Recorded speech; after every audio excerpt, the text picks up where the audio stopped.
Hello, Carol. Hello. Very nice to meet you. Thanks very much for taking the time to speak to me, Carol. I really do appreciate it. My pleasure. Um, so I heard that it's recording there. I'm I use Zoom sometimes, but not all the time. Is it okay for you to send me over the interview afterwards? Is that okay? Is it okay for me to send you the clip afterwards? Is that what you asked? Yes. I Yeah, I think can there do is it. an option. I think there is an option on Zoom somewhere where I think I can record it from my end. I'm not sure. I was hoping it would be okay if you just send it to me afterwards.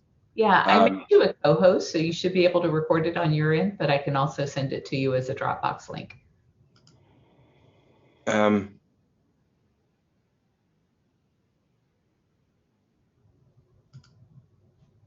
I think I'm recording. Yep. Right. I know I am, so one of us will get it. Yeah. Brilliant, Carol. Thank you. Um, so basically, the podcast that I've just begun. I've got various different sports people, actors. Um, it doesn't really matter. Loads. I've got inspirational stories. And to be quite honest, open and honest, when I asked you to come on, I didn't actually expect to get a reply. So when I did, my wife will tell you I've been jumping around the house for the last couple of days saying I'm getting to interview Carole Baskin. No way. Because I watched you.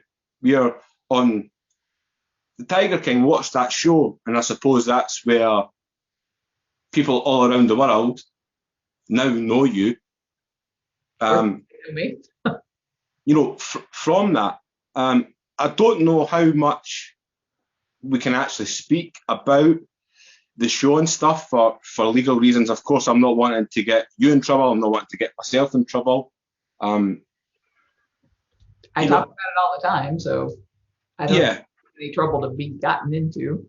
good. Because as you probably will find out over the other, Carol, I do talk a lot, but obviously for the purposes of a podcast, I'm wanting to find out more about you and certainly my viewers and my fans that I've got back in Scotland to find out a little bit more about you because when the cameras are rolling, they can portray people differently to who the people actually are. And that's I'm making a documentary at the moment about my life, and going to be making a feature film about my life, and it's one of those anxieties that I have about the editing process is that you can make people look certain ways. So I'm just gutted. I bought a tiger shirt specifically for this interview, and it didn't arrive today, so I'm devastated.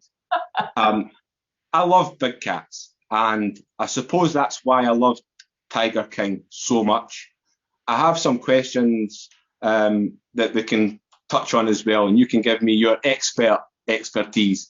I use Google to find a lot of things, and yeah. So you started, was it 1992? Actually, I started rescuing bobcats when I was 17 years old, and I was born in 1961, so that would have been about 1977. And Right. I had done that work up until the time that I was in my 30s, which was in 1992 when we rescued the first bobcat windsong at the auction. So see, I take it from that early age, you you knew that that was something that you wanted to do with your life was to rescue and help not just bobcats, because you've got tigers, you've got lions, you've got a whole array of different cats that you're saving and you're looking after through what you're doing. Um,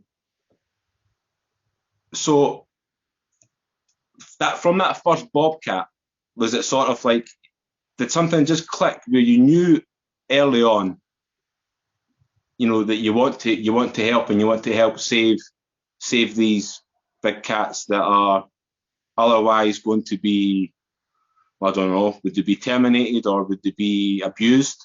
I suppose it's these.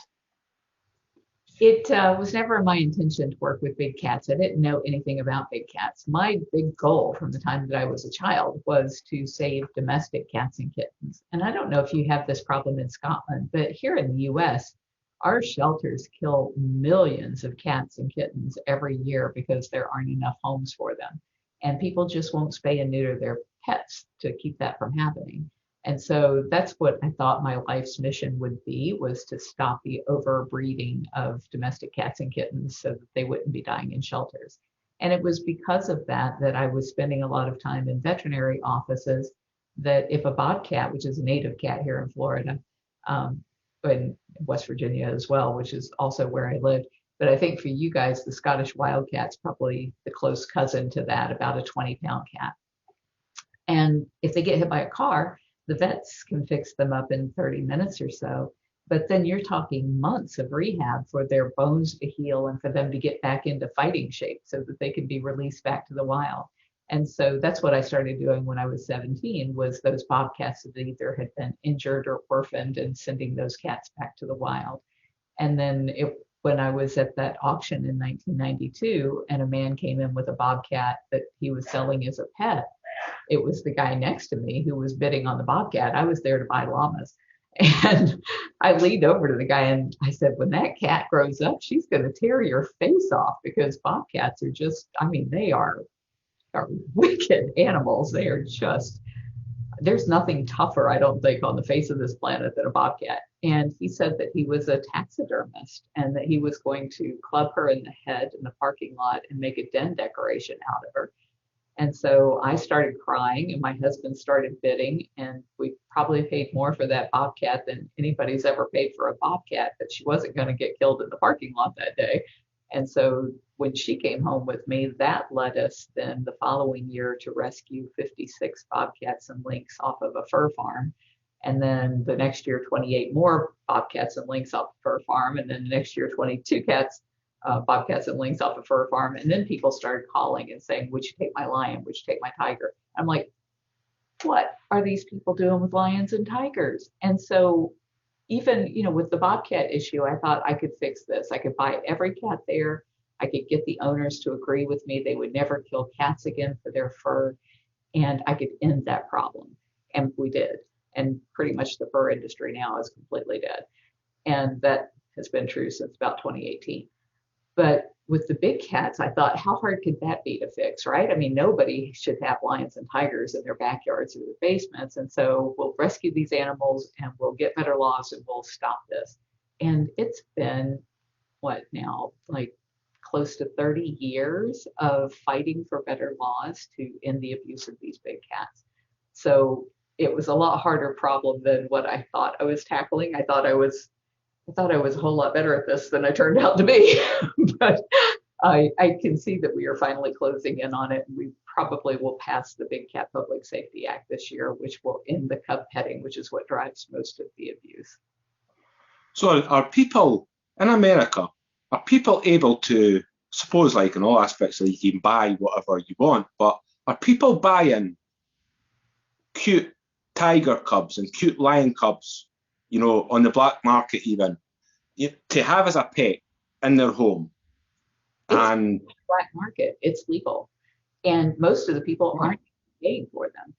What's driving all of this abuse is people will pay to have their picture made with a cute little cub, and they can't use them past about 12 to 16 weeks. So by the time they're 3 or 4 months old, they can take a finger off a person. And then they would go from being a very profitable prop to being a huge liability. A tiger costs us $10,000 per year per cat, just food and vet care, not any of the overhead of the sanctuary. So as soon as they get to be about 16 weeks old, those people that are pimping the cubs out, the people you saw in Tiger King, a lot of times they'll just give those cats away to people. And the people are stupid because they believe these cub pimps that are telling them, oh yeah, you just raise it in the house like a dog. It's a tiger. It's never going to grow up to be a dog. Yeah, and people are obviously breeding these cats to make money. It's all for financial gain for these people, nothing else.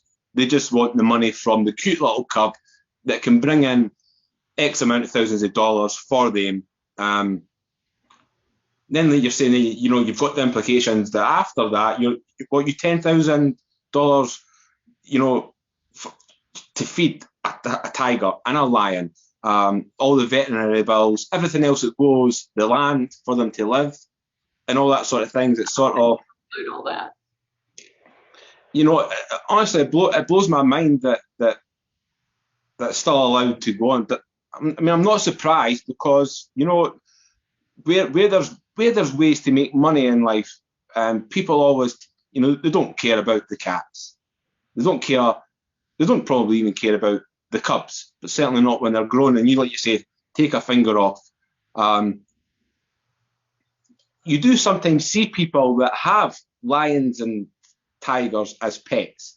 They've got a big mansion. They've got all the land there. It's in an enclosure. Usually extremely wealthy people. But if these tigers are accessible for not a lot of money, then there's going to be people wanting to source a cute tiger cub that live in a flat in a tenement block, that as soon as that cat starts to get bigger and start going with the claws and not being able to understand what's playing, and when it's been too rough, as cats don't, animals don't generally, that they could be running the streets, and there's kids out in the streets, and these cats could be potentially harming people, and it's always going to be the cat's fault. If a cat kills a kid, the cat gets shot, and the person who put the cat on the street probably, they should be prosecuted, but I'm assuming probably they won't. And it's just such a shame that these beautiful animals are treated in such a horrible way. I grew up watching David Attenborough. He was always my favourite, still is today. I love watching David Attenborough on the telly. And every Sunday night. Great piece that was out on Netflix. Did you see that about boundaries? I'm not sure. Oh, it's really good. It came out in the last few weeks. Oh, I've not seen it then. No, I'll have a look. I'll have a look tonight once I finish, definitely. But that was sort of when I was always fascinated with tigers from a little boy. What would it feel like to have a tiger on a leash as a pet, the way that people would have a dog? These people have got Rottweilers. I've got a Rottweiler in the garden, Caesar. But people have got these dogs and stuff. And it was like, you would see it in films, the people walking around with them on leashes and the thing. Imagine me cutting around the streets, and these bullies that used to bully me wouldn't they bully me if I had a tiger on a leash. Sort of fantasise when you're only a young boy. Then every Sunday night, 6 o'clock, you're watching these big cats on the screen. You're seeing them in their natural habitat, taking down gazelles and whatever, and you're learning. As you're watching, you're educating yourself about the big cats. And then, see, for me, Carole, honestly, I love going to the zoo. However, I've always loved going to the zoo as a kid. But I always remember seeing a polar bear one time, and it wasn't very well treated in Edinburgh, and it was really sad, and it died. I remember as a young boy, it died a few months after we had seen it, and it made me really sad that it was in such a small enclosure, and it was alone, and I had a big, for people just standing looking at it, and it was fascinating to see it. It is fascinating when you see such big, powerful animals so close up. And it's the same for the big cats, for human beings. When you have that ability to get so close to a big cat, but it can't bite your finger off. And I suppose that's why there is a market for it, for people to go and look at these wild animals, because they are wild, should be wild, these wild animals, to go and get so close. And you can pay for the privilege. And as soon as you offer to be able to pay for the privilege of something, you're offering up the opportunity for greedy nasty, evil people to make a lot of money from it. And then obviously the bad side of that is you've got all these wild animals that don't have a home. It always comes down to the money. The money, yeah. And see, when you opened up your life to Netflix to make Tiger King. Are you glad that you done that, Carole? Because, like I said right at the start, your awareness of the awareness of who you are and what you're doing to help these big cats. You now have a reach worldwide that you wouldn't have had, I'm assuming, beforehand, because of that show. Certainly for people like myself, I love the show, so I'm now sitting talking to you right now. But are you glad that you've done it? Because obviously, I didn't want to talk about it too much because it is quite negative, but there's been a lot of negative stuff thrown at you as well. So I'm wondering how you weigh that up in your life, where if in hindsight you could turn the clock back pre-Tiger King and say, get out of my house, I don't want to talk to you because you're going to portray me as this person and that's not who I am, so no, you're not recording? Or would you still go ahead and say, well, yeah, because on the back end of it, people all around the world know who I am, and I'm sure you've generated many supporters. You always get the horrible, evil people that have got nothing nice to say. I get it myself. But I'm sure that you've got a lot of supporters through doing Tiger King as well. Just wondering how you feel about it, if you're able to talk. I would do it again because of the fact that it has raised awareness about the issue. I don't care whether or not people know me versus not knowing me before Tiger King, because it's not about me. The main underlying issue here is the fact that tigers are going to go extinct in the wild in the next 5 years or so if we don't stop this captive breeding, because the captive breeding in America and in South Africa is creating a legal, because it's currently legal in both places to do that, it's creating a legal smokescreen for all of the illegal activities like poaching. And here's how that happens. If you get caught with a tiger tooth necklace and you say, that was my pet tiger, nobody can do anything to you. If you get caught with a tiger tooth necklace and it's illegal for you to have a pet tiger, then you're looking at 5 years in jail and $20,000 fine just to start for even having that tiger tooth. Well, it's always going to be a lot cheaper to kill a tiger in the wild. You're talking the cost of a bullet to get that big, beautiful canine tooth that somebody wants as a treasured piece of jewelry. And in captivity, you'd have to raise that cat until it was probably about 5 years old. So you're talking $50,000, $10,000 a year you'd be putting into that cat in order to get that same tooth. It's always going to be cheaper to kill them in the wild. Plus, some of the things that cats are used for, tigers especially are used for, are aphrodisiacs for their penis. And so people who want that kind of pseudo medicine, they don't want some cage bred, inbred cat. They want the wild, the premium product. And so that puts more pressure on the cats in the wild. And by having all of these other cats that are ending up in the trade and their parts are ending up in the trade, it's normalizing that. And even though that part is illegal, buying and selling tiger skins, buying and selling their bones or their teeth or their claws, that's been illegal since the 90s. But if you have people trading in these captive bred cats and creating this smokescreen for covering for all of those illegal activities, we're never going to be able to save the tiger. So to answer your question, I would still have done this show with those producers, even though it has come at great cost personally to me and has had a huge negative impact on the sanctuary. It has not caused us to get more viewers or more donors or any of those things. We've had to struggle as a result. And so it's been horrible on us personally. But the fact that people are talking about tigers and they're finally starting to figure out that none of this captive breeding is going to save the tiger, because none of these captive bred cats could ever be set free. It's not legal, for one, to set a captive bred cat loose, but two, the mother raises them for years, teaching them how to survive.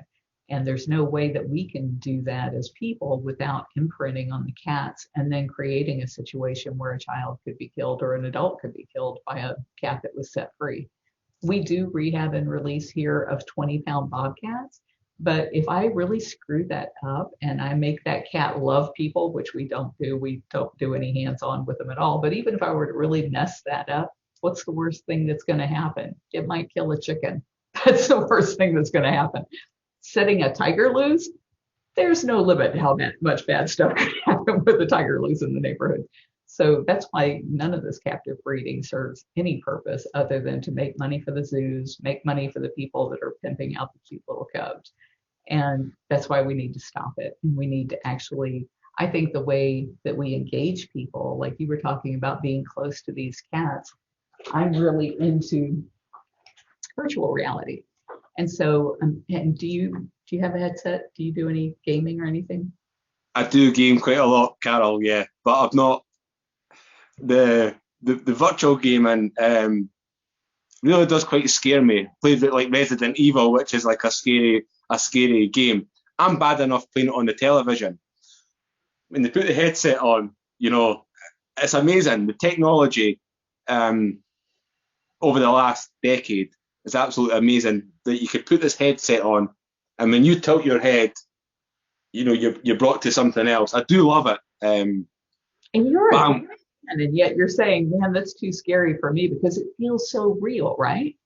Yeah. It feels like you are there. So imagine you put the headset on and it's streaming to you live webcams in the wild where these cats are living, 360 views, so you can see everything that's going on.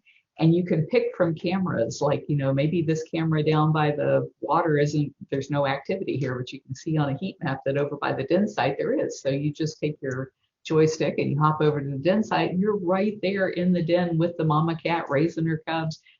That is what's going to make people want to save these animals in the wild. And all of the money for that should go back into the wild so that people who live with tigers or lions or leopards or wherever they are in the world, that they want to protect those ecosystems so that there are plenty of cats to generate money from people like us who would pay to see them in a headset. And I think the way zoos will remake themselves is, if you could imagine that there was cameras all around the world, none of us could afford the subscription fees to all of them, right? But the zoos could. And then you go to the zoo and you pay your $10, but you can go anywhere in the world while you're there that day. You can put on a headset and you can go to the Himalayas and see snow leopards, or you can go to Brazil and you can see jaguars, or you can go out to Colorado and see mountain lions. That's the kind of real education and entertainment that zoos can and should remake themselves into. And we need to just do away with cats in cages altogether. But I keep getting off on the things that really get me excited. So it's fascinating. The producers of Tiger King told us that they were making a film like Attenborough would have made. They were calling it Stolen Wildlife. And it was all about how all of these people are abusing these big cats and causing the extinction of them in the wild. So for 5 years, we worked with them thinking that was what they were creating. And when they asked me questions about my husband's disappearance, I'd ask them, how does this have anything to do with cub petting or protecting big cats? And they said, well, these guys that abuse the cats, they always say that kind of stuff about you. And we just wanted to have you, squash that by telling us what happened, which I did.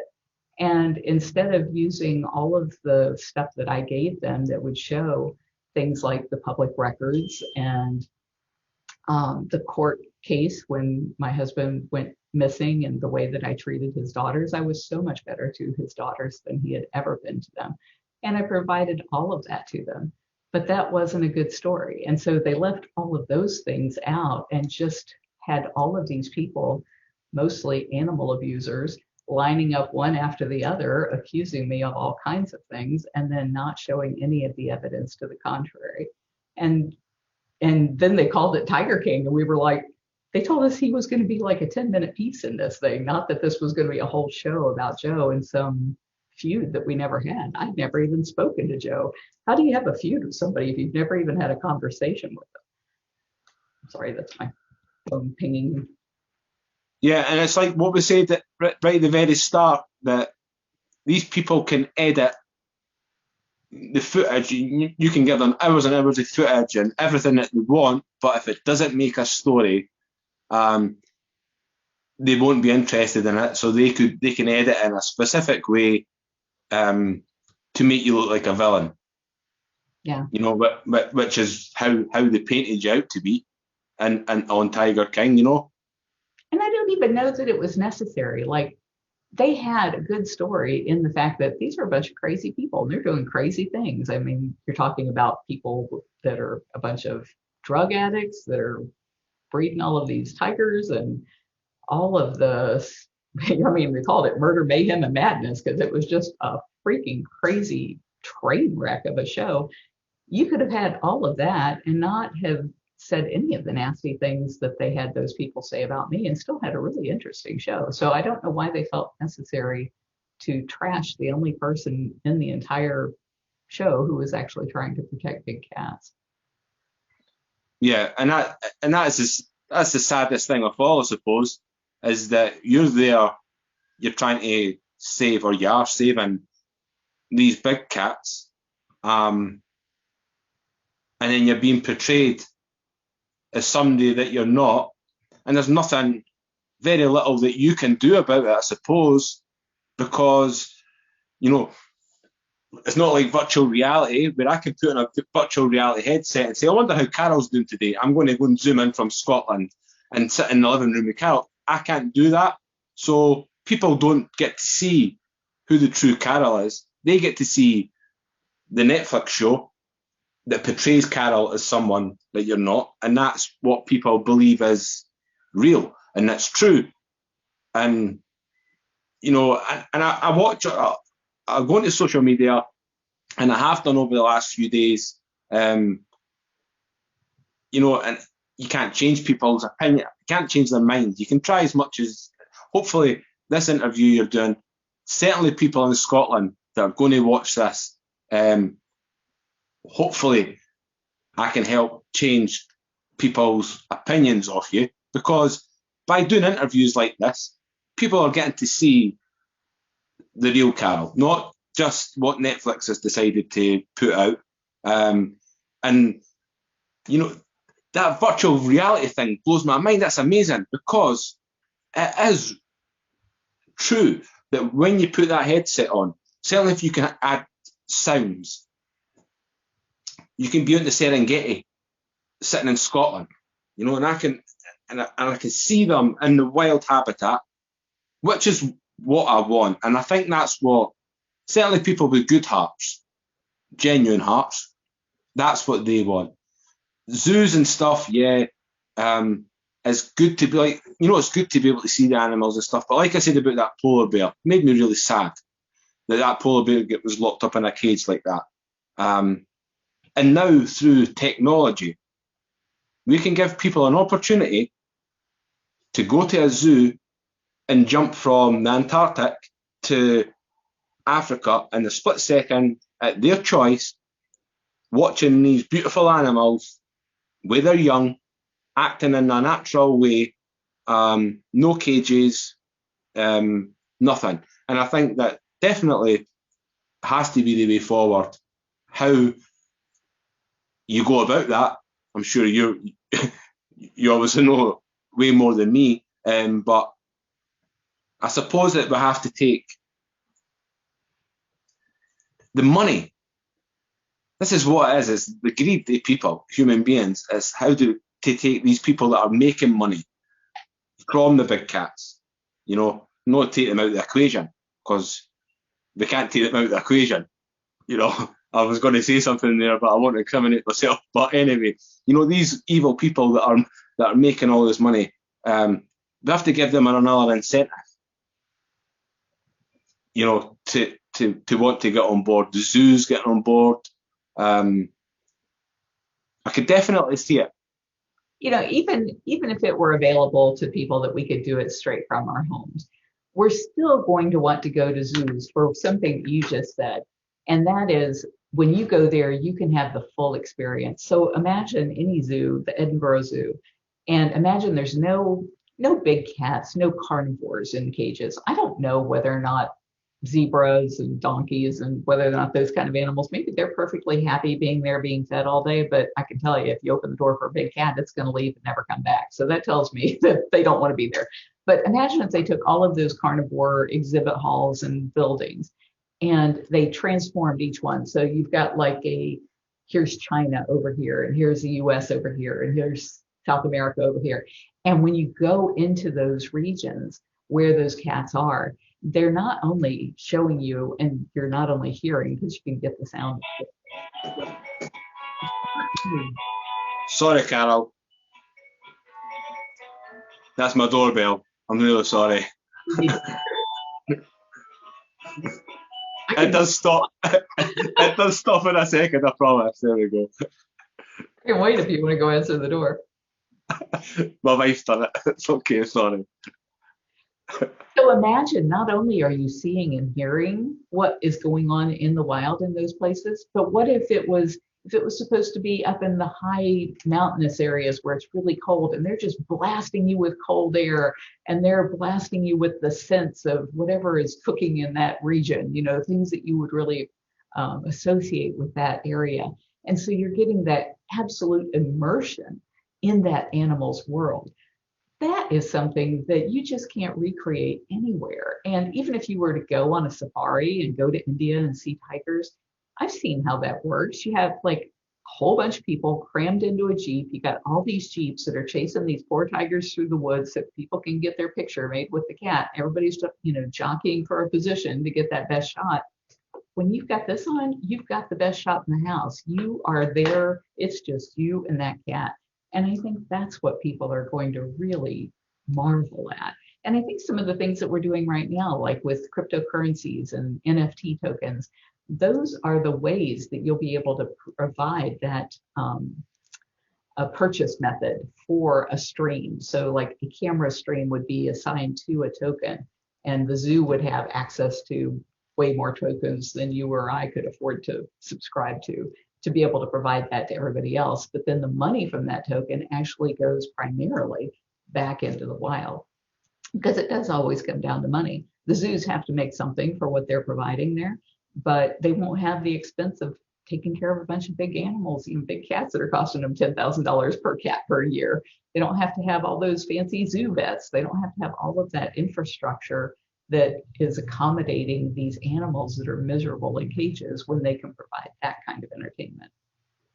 Yeah, I was in Las Vegas. I got married in Las Vegas, and I remember sitting at the cinema, and it was a Avengers movie, right? So it's not entirely off topic. And I remember sitting there watching this Avengers movie. The chairs moved a little bit, and a fire in the film. There was a fire. There was an explosion. Then there was a fire. I can smell it. I can smell burning. And I was sitting in the tent, and I was like, no way. And I was like, what the cinema had done is they took the scent of burning flames and stuff, and the sound from the flames underneath the seats and stuff, so that you could totally experience what it felt like. There was water. I don't know how they done it, but there was a scene as well when a barrel hit some water and it splashed onto the screen, and you get a little spray of water on your face. That's amazing that you can be sitting there in full safety and experience those things, and it's only going to get better and stronger. Certainly the virtual reality, probably 10, 20 years ago, unheard of. The concept of putting something on your head and being able to do what we can do now on the PlayStation, or even gaming.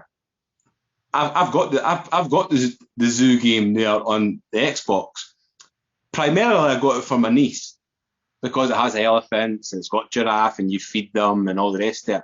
I remember sitting playing it myself, and it was just like, it's just crazy. But the technology is moving on so quickly that it is only a matter of time before people can experience amazing things from where they are and still being able to see it. And I bet that theater that you were in Las Vegas was probably like 100 times fancier than anything you ever saw at a zoo, which tells you a lot of money is coming into that. So zoos can make a lot more money doing that kind of thing than they can by exploiting animals. Yeah, and it's just what you have to show that you just have to show them.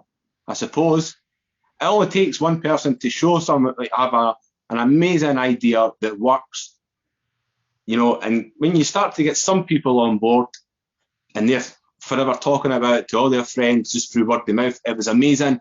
I want to do that. I want to do that. Kids get involved, and especially kids. When you educate kids about tigers and lions and bobcats and any animals being mistreated, it melts their wee hearts. You can see it in their face, the fact that they can't understand why adults are doing these horrible things to these big cats and why these cats are having to get put down.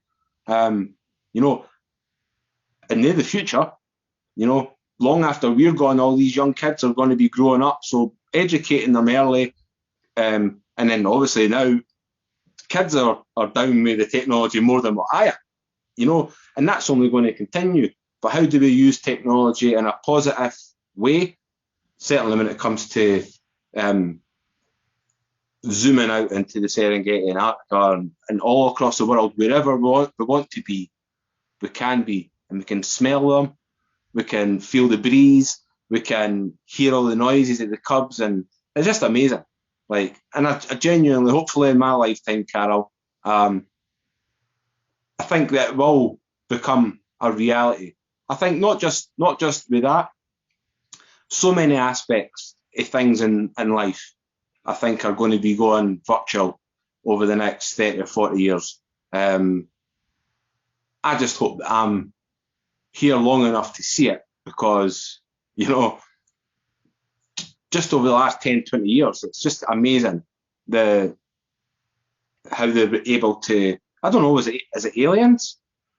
I've had this debate with somebody, is it aliens that's caused all this influx of technology? We won't go into that, Carole, but I've had a conversation with someone, a debate, so, it was alien technology that is allowing us to have this technological advance so quickly, because back in the day, it just wasn't the case, but I don't know. I think it's necessity. They say the necessity is the mother of invention. And when COVID hit, we had to figure out a different way to do business and a different way to keep going. And we had to do it all virtually. And so I think we moved that needle forward 15 years in the last year. And that's, one of when you talk about, was there anything good that came of Tiger King? It was like, this was like a double whammy because both COVID and Tiger King caused this lurch forward toward this way of protecting animals in the wild, you don't have tigers in an ecosystem unless that is a healthy ecosystem with fresh air and clean water and plenty of prey. And to have all of those things, that means we have a healthy planet. And so for us to figure out a way that we can channel everyone's desire to be close to these magnificent animals and to just funnel that money right into saving the planet, this is like a win-win for everyone that nobody would have thought of probably for another 15 years if it hadn't been for Tiger King and COVID hitting right side by side within 5 days of each other. Yeah, and that's great that there has to be positives, to take from it. So yeah, I wrote a book because of COVID that I otherwise would probably never have got around to writing. So I don't know if this is thing, mate. Heroine to hero. Wow. So, Carole, I don't know. I'm assuming you don't know. So back when I was 18 years old, I was a heroin addict, and for 7 years. And I tidied my whole life up. And then I went and joined the Scots Guards, the British Army. So I was standing outside Buckingham Palace with my red tunic and bearskin, Then, unfortunately, I was in a serious car accident. I broke my back and I crushed my spine. So I got medically discharged from the armed forces. Whilst I was in the army, telling people about my drug life back in the day, they all said, you should make a film, and you should write a book about your life. So literally, because of COVID, I ended up writing the book. I'm donating all the money to homelessness in Scotland. And this has brought me to you because I've had to throw myself into social media, Twitter, Instagram, TikTok, YouTube, Facebook. I've now got all these accounts with all these tens of thousands, maybe hundreds of thousands of followers, hopefully soon. These people that are aware of my story and support me and buy the book. And I've now created this podcast station where I set up initially for these amazing people who have supported me over the last year on social media, to give them a platform to come and talk to me. Obviously for me to thank them and to hear more about what they're doing and what they're up to in life and stuff. And then, so I've created this podcast, and then I just so happened to think, what's the chances of, Carole Baskin coming and letting me interview her? That's, genuinely thought no chance. But I'm of the opinion now, if you don't ask in life, you don't get. So I thought, well, try. So I asked, and then I got a message back from you. And I remember running up to the wife and showing her, I was like, this is amazing. And my wife obviously knows as well as what a lot of my followers do, that I've got a passion for wildlife. A lot of the questions that I've done on some podcasts, I've got a friend called Aaron who lives in Ohio, and it's called Across the Pond. It's just a laugh. A lot of the things I do about addiction and things, it's quite serious talks that I do. So it's a nice way for my new American friend to let people see me having a laugh. And I'll always have some questions back and forth, and a lot of them are wildlife related. I won't put any of them to you. There was 2 questions that I did want to ask you, Carole. The first one was tiger versus a lion. If they were fighting, now I googled it and I think I got the right answer, but you're going to know more than most. I do believe the lion is considerably heavier. Am I right in saying that? It really depends on the individual. Like our biggest cat currently is a female lion, but typically it would be like a male lion or a Siberian tiger, because we've had tigers that were 750 pounds. This female was 500 at her peak. They would never meet, obviously, like generally, and it was just that if they did, I had like a rhino versus an elephant, just these battles. I don't know, it's a kid in me, I suppose. And then, so yeah, that was one of the questions, that if a lion came up against a tiger, and they had to go at it, who would your money be on that would win that fight? Our website, bigcatrescue.org, has a page about lion versus tiger, because that's one of the questions I get more than anything else, especially from, like you mentioned, it's a kid kind of thing. So kids are always fascinated with that. And I really don't know the answer. That's why we have a huge, it's the most commented page on our entire website, because everybody comments on what they think is going to be the answer to that question. But I've never had a lion and a tiger in a fight here at the sanctuary, because that would be a horrible thing to have at the sanctuary. You don't want cats fighting for their lives. So I really don't know. I mean, there's just so many different variables. Some people say because the lion has a big mane, the tiger wouldn't be able to get to his throat or to his neck as easily as it would be the other way around. But then you've also got the issue that a male lion with all that mane is kind of like off balance. whereas a tiger could be much more agile and move around more. And you've got the huge weight differences, from some of our tigers who have weighed 250 pounds to some that have weighed 750 pounds. And the same thing with lions. There's a huge range in their size. So I have no definitive answer. That one is still up in the air. Up in the Right, so this is the second question that I did want to talk to you about, and it was ligers. Now, I mean, I think it was either a YouTube video, I think maybe a few years ago. This thing was absolutely massive. It can be over. So, what's your take on that, Carole? What's your take on ligers existing, I suppose? Because in the natural world, I don't suppose they would. It would never happen. So same continent. Yeah. So are you of the opinion that ligers shouldn't exist? It should never have been done, or? Yes, and the reason is most people don't understand why it is that they're so big. Lions and ligers are the cross between lions and tigers. And the offspring is bigger than either parent because they suffer from something called gigantism. So you probably were growing from the time you were born until you were probably about 18, 19 years old. And then you got to be about as big as you were going to be.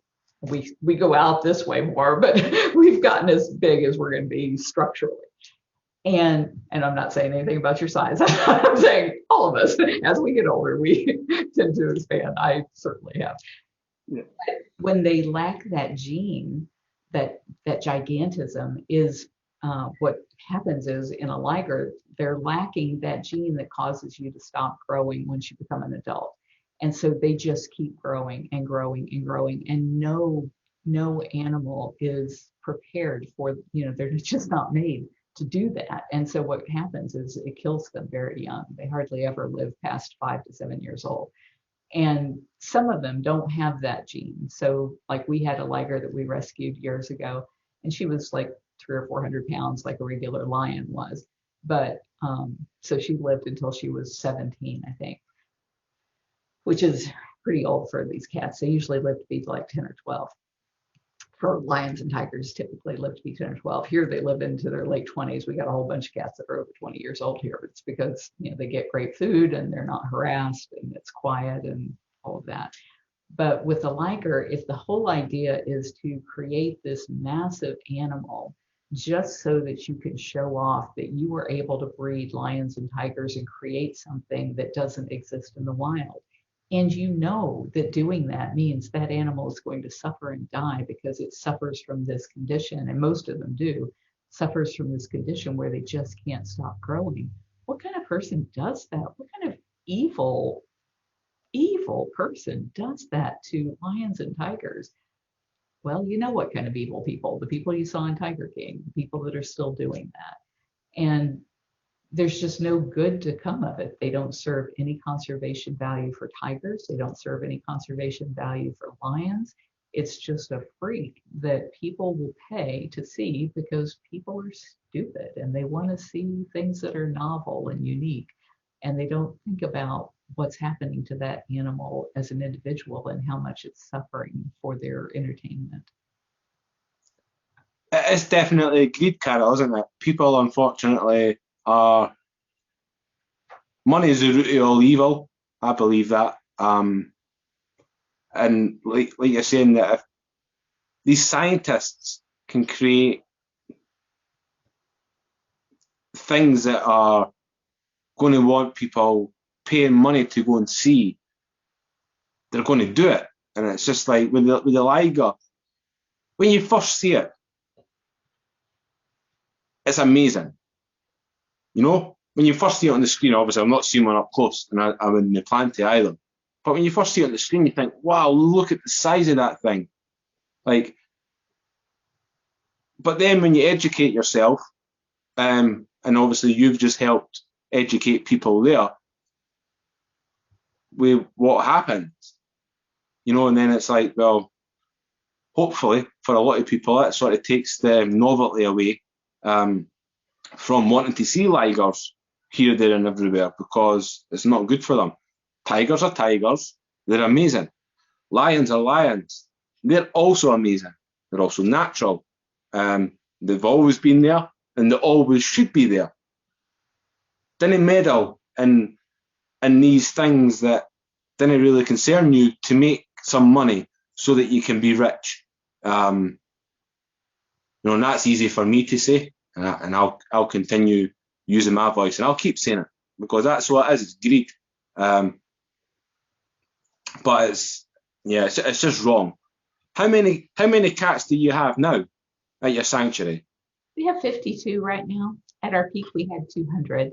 And that was because we did those 3 fur farm rescues really early on with 56 and then 28 and then 22. Those guys were like within 3 years of each other. So we had a whole bunch of those cats.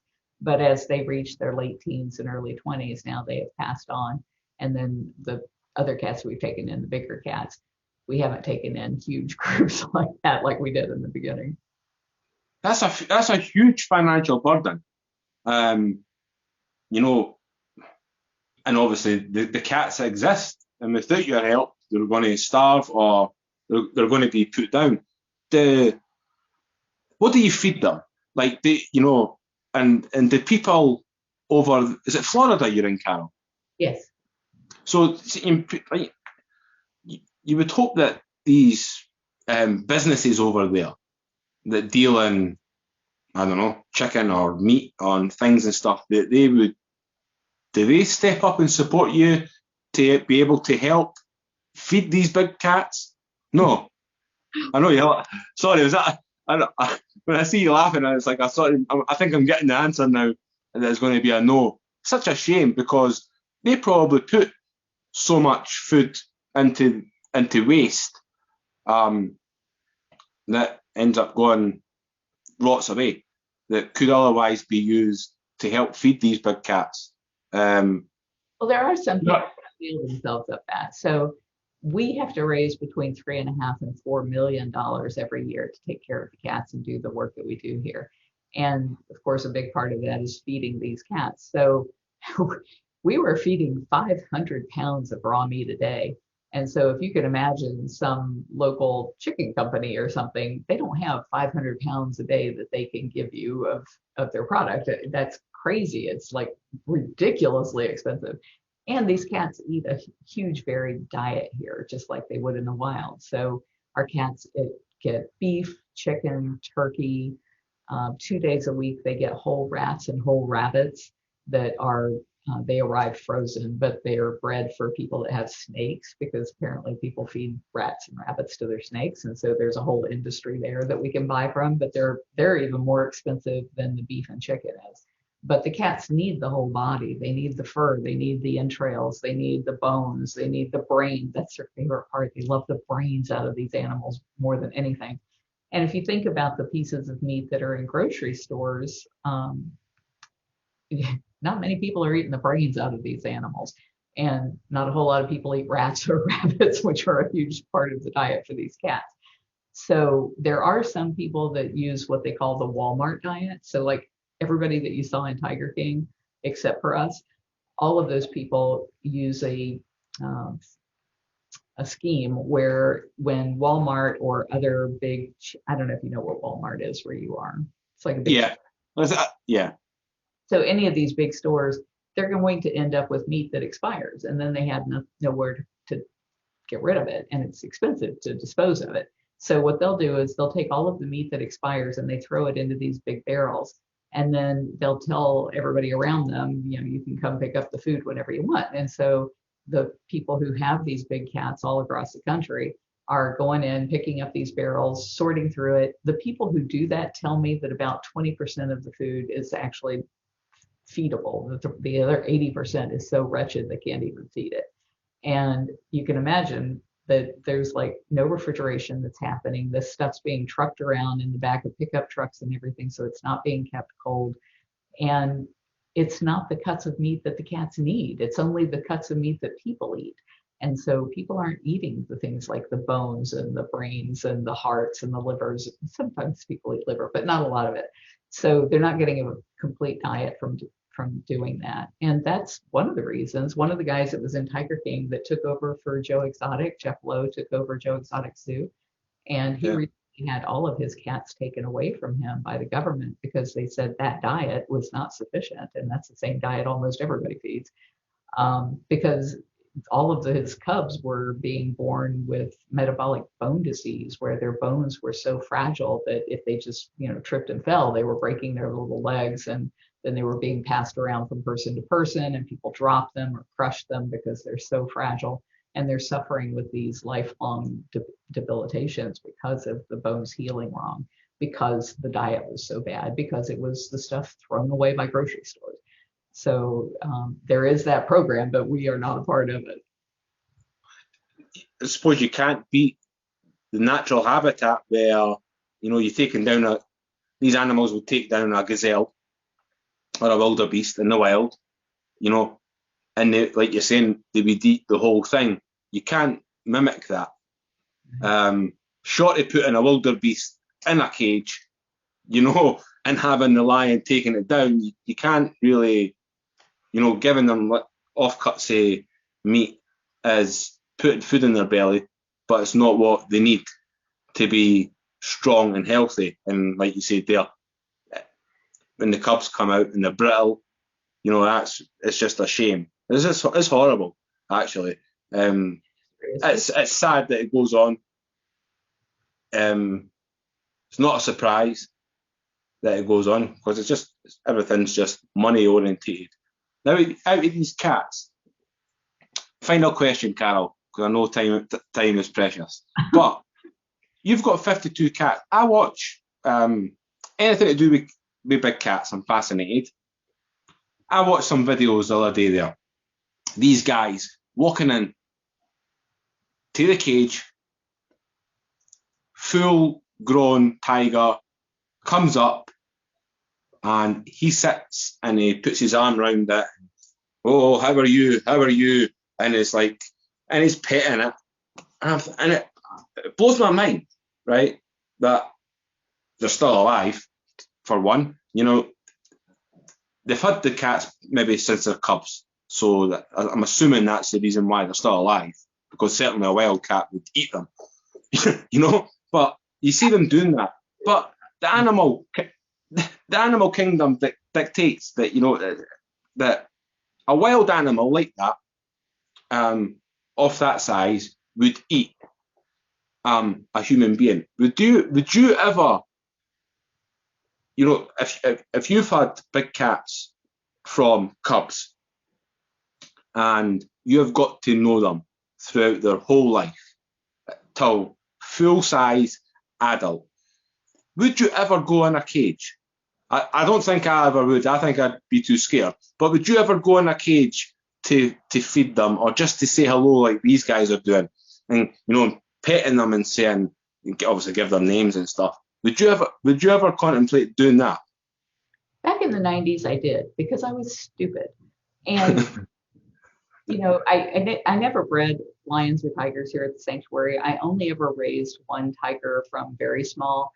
And, she slept in the house and she walked on a leash and all of those kinds of things. But what people don't realize when they see people doing that, those cats, lions and tigers, they can be 200 pounds by the time they're a year old. They can be 500 pounds by the time they're about 4 years old. And they're still mentally babies. So if you raise them, they'll still pretty much, they can kill you by accident just because they're so powerful, but they're not trying to kill you until they get to be about five years old. And by the time they're 5 years old, that's when they become sexually mature. And in the wild, they would kill their parents in order to take over their habitat. And they will do the same thing to you. And so all of that showboating that you see out there are cats that are under the age of 5. In fact, Roy Horn, who was considered one of the best magicians ever, Siegfried and Roy, his cat Montefiore, I think he had just turned 5, maybe 7. He was still a really young cat when he tried to kill Roy Horn.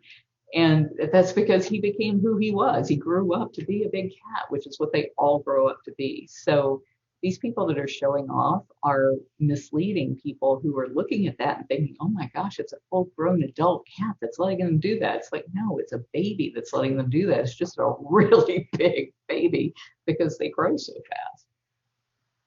Yeah. So for anybody watching, don't be going into any cages with any big cats because, well, for one, it's not sensible. And like Carole just said there, they're babies. They maybe look big, but they're still babies. And like you said there, in the wild, that is what happens. It's all about territory, naturally, for these cats. That certainly when females come on the scene, and you've got these young male cubs try to get there. The son, the dad tiger and the cub tigers will go at it, and usually it will result in somebody dying. But we'll not talk about that because that is sad. Carole, I just want to say thank you very much for taking the time out of your life to come and talk to me. I really do appreciate it. And good Fascinating. Sorry? Good luck with your book. Thank you. I mean, you're away over there. I've done a podcast in Florida before, and I've had many people that have got my book over in the States, but I don't know what postage would be to get a book to you. But I'd love to send you a copy anyway. And I have time to sit back and read. Yeah, well, exactly. Yeah. Yeah, but I mean, it's just been fascinating having you on to talk to find out more about Carole Baskin, not what Tiger King and Netflix want us to know about you, but what you're like as a real person, like for the last year, for the last hour. So thank you very much, Carole. I really do appreciate it, and I'm sure I will be keeping you updated with everything optimistic that I'm doing. Certainly, I know you're going to be too busy anyway because obviously you're doing amazing stuff over there. But I will keep you updated on social media anyway. So hopefully at night time when he's made a documentary, I'm going to watch that tonight because I've got a spare hour, which I'm sure doesn't happen very often. I really appreciate it, Carole, and yeah, I'll definitely stay in touch anyway. I wish you all the best with everything that you're doing, saving these big cats with the virtual reality. I'm eagerly anticipating something amazing and huge coming out where virtually we are able to travel the world and watch these cats in their natural habitat. I believe it'll happen in my lifetime. Yeah. Thank you very much. Thank you. Bye-bye. Thank you.